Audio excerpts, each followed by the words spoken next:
Some of the, actually one of the most fascinating people I interviewed, and that was, she's not in one of those pictures, was at the United Nations. That was the late Indian Prime Minister Indira Gandhi. Oh. That was about, oh gosh, over 30 years ago. And I saw her walking into the delegates' lounge at the UN, and I was there to cover the General Assembly. And I said, I've got to interview this lady. And they wouldn't let me anywhere near, and I had all the passes and, identification and all of that. And I kept insisting, and I was a bit of a pest, but in a very nice way. And finally they let me interview her, and in those 10 minutes, I was mesmerized. She was a very petite woman, very short, but very powerful. And you could feel the power, she was just very magnetic, and she was fascinating. Boring people, well, there were a few of them, but I won't get into who they were. Yeah? Or Summer? Yes. Yes, Summer. Good evening. Samar Ma'alouf. Thank you for the great session. Hi, raise your voice. I can't hear you too. Summer Ma'alouf, yeah. Thank you for the great session. Actually, since you mentioned podcasts, what do you think would be, what is the secret recipe for a good podcast? What would make it more interesting? Is it about the content or the length, or I don't know, what do you think? Summer has her own program on the radio. That's why she's asking. Okay. Look, some podcasts don't, because that's how they're set up. I was listening to a fascinating podcast, and I sent the link to Ruba, a podcast interview with Christiana Manpour, and that was over an hour. But because Christiana Manpour, the famous Christiana Manpour of CNN, is just so fascinating and has had an amazing career, and she was talking about her own background and things discovered over the years, it was well worth the hour. But the thing is, it depends on what your content is, what the message is you're trying to get out, what the story is you're trying to tell, or the person you're interviewing. If it's somebody very interesting, well, you may, 10, 15 minutes may not be enough. You may need half an hour. But there's no general rule on this. It all depends on your market, who you're addressing, and what you're producing. And again, it has to be very interesting. Some of it is just plain talk, and then sometimes, it's interspersed with other elements, other components in the podcast. Thank you. Eliane? Yes. Hi. Radio voice. My question is about the news in Lebanon. When we listen to television, any television, we're always looking at it's depressing and it's always bad news. Should it be like this, or should it be more mixed or more positive for the people? Well, if there's bad news, you don't want to make a joke out of it, bad news. But what is bad about newscasts in Lebanon is that they start with an editorial. It's not news. When they sit and editorialize, that is not news. If you're going to editorialize, if you're going to give your opinion about something, you should identify that. You should not couch it or camouflage it as if it's news. That is not. And there's absolutely no need to start every newscast with about 5 minutes of political editorializing, because that doesn't get us anywhere, and most of it is attacking your opponent, whoever that is. Whichever station you choose, there's always an us versus them. Why? Why can't we just know what's happening? Tell me what's happening. I don't care what your opinion is. I can make up my own mind. I'm not stupid. Okay? Just tell me what's happening, where it's happening, and more often than not, what really counts is why it's happening. I don't want the news, the typical news that we have of istaqbala wa wadda. Who cares?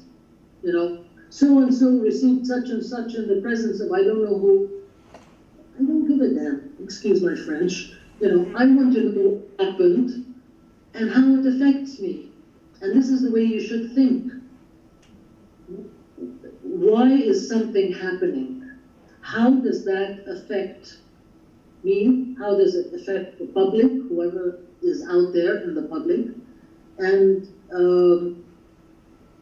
then all the other elements, you know, the 5 WHs.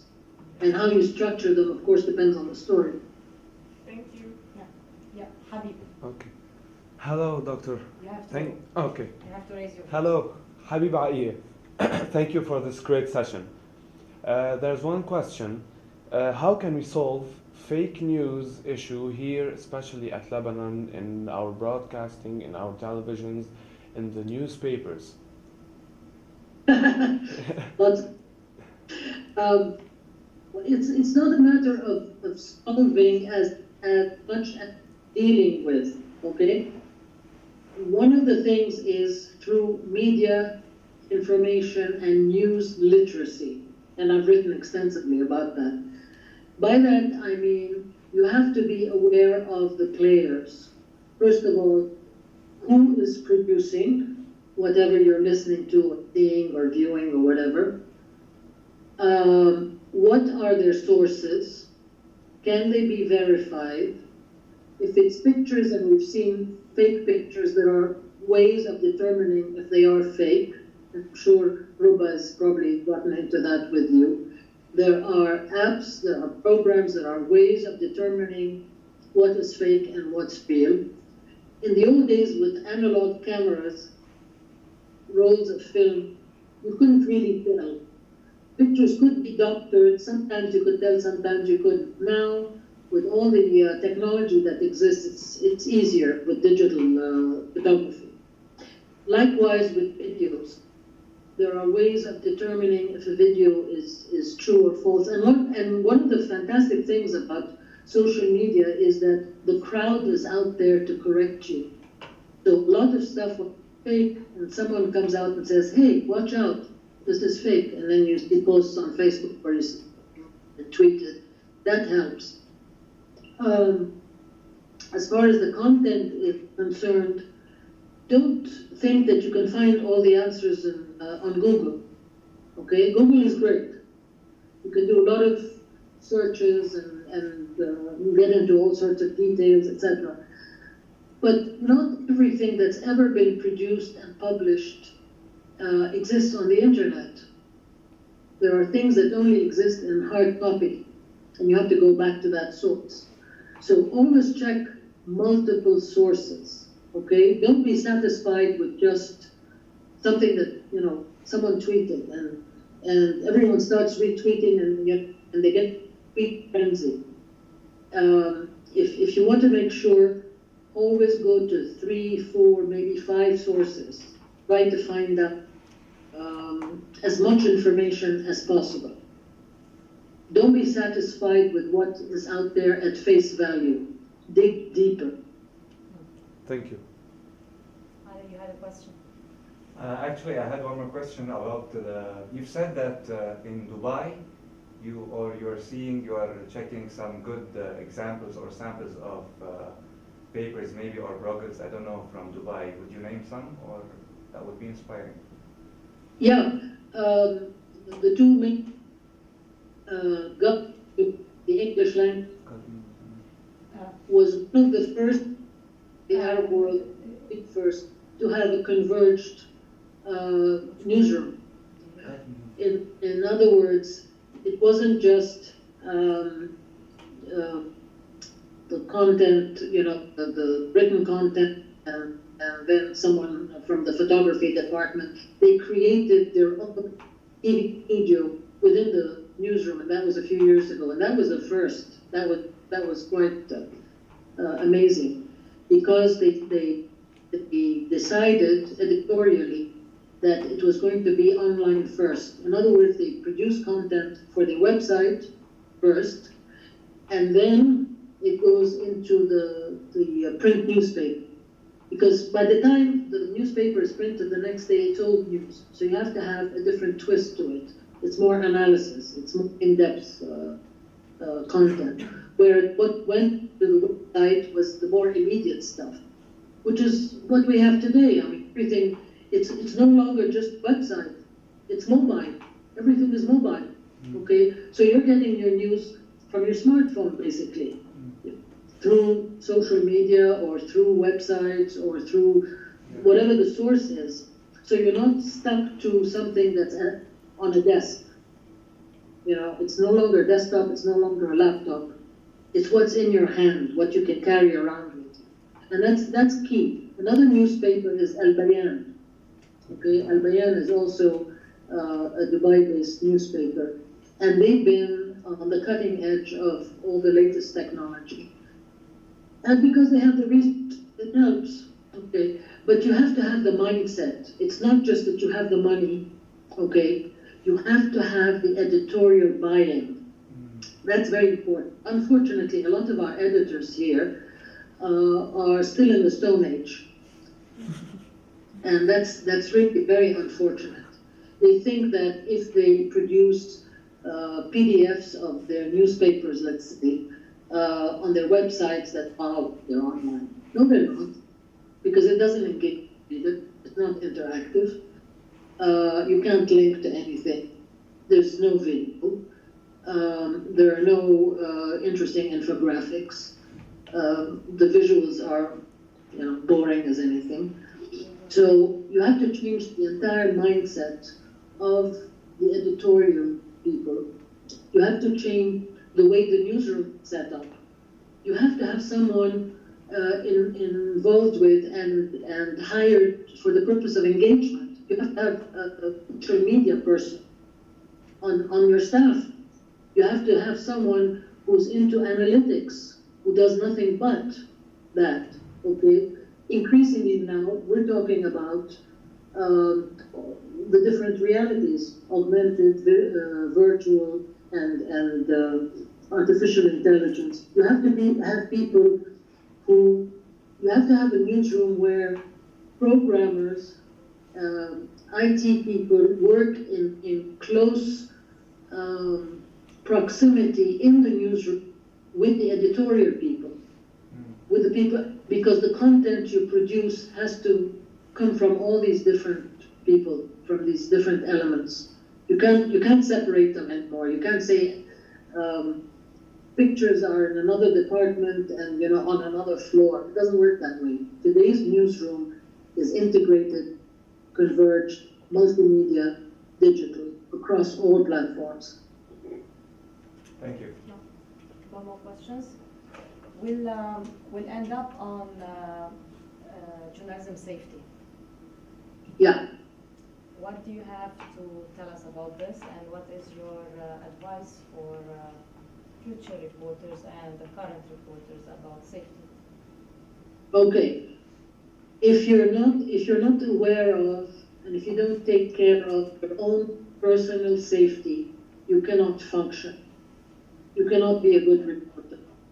I strongly suggest you look into the book I helped produce about safety for. There's an awful lot out there about safety. First of all, physical safety is important. You have to know where you're going, what you're getting into. If you're traveling, some of the most basic things, it's not just a flat jacket, helmet on your head like a lot of people sit and grandstand in front of the camera. These are important elements, and they have to be the right fit. They have to be the right equipment. Very costly. You have to have travel insurance. You have to have medical insurance. You go to areas, for example, where there are diseases like Ebola and God knows what other horrible things. You have to take your precautions. You have to have, if you're going into an area where they don't have pharmacies, they don't have decent doctors, you better take your medications with you and a good supply of them, and take your prescriptions with you, because the police might think you're trying to smuggle drugs. So you have to show that, no, you need this medication, let's say. You take certain things, for example, against, let's say, mosquitoes. You take shots against, or pills against malaria. I mean, I've been to places in Africa where you take a whole bunch of pills before, during, and after you come back from your trip in malaria-infested countries. It's not a joke. If you get sick or yellow fever, you're done. I mean, you can't function as a journalist. That's one thing. There's also safety, knowing where you're going, and if you have a fixer, someone who's local, who's helping you, is it someone who's trustworthy? I do not advise you to carry any weapons. That can be turned against you. I mean, some people go with armed guards, etc. That's a double-edged sword. You have to be very careful. There's, of course, cybersecurity. That's very important. You have to be aware of how people, there's always someone trying to hack you or find out what kind of information you have. The equipment you carry with you, always have backups. First aid is very important. It's not just you take a few pills and band-aids and what have you. In case you fall and break something, or someone with you breaks a leg or an arm, you have to be able to treat it on the spot if you can't get to a hospital or a doctor. If someone needs CPR, if someone can't breathe or chokes, or the Heimlich maneuver. I mean, little things like that can mean life or death. So I strongly suggest you read up a lot on safety, because it's in your own self-interest, it's for your own self-preservation, and for your own news organization. And these things you have to do in coordination with your editors, your publishers, and whoever your bosses are. Okay, do you have any question before we end up? Nothing? No. So, Magda, I should thank you for tonight. I'm sure You're welcome. that they're going to have a lot to reflect and a lot of idea to think about. And then once we're going to turn off the Skype with you, we're going to have a small discussion also about what we discussed tonight. And as usual, it was inspiring. And I hope that, we have future journalists who are 19-year-old among us. So you can see what's waiting for them. Yeah, well, let's end it on a positive note. Yeah. As I mentioned, I've been in this business for 47 years. I started when I was in high school. I'm 65 years old now. I'm still learning. I'm still excited by it. It's fascinating. I love it. It's crazy. It's not all glamour. It can be very hard work and exhausting and sometimes very demoralizing and dangerous. But more than ever, we need journalists today to tell the story and tell it well. And good luck to all of you. Thank you very Thank much. you. Thank you.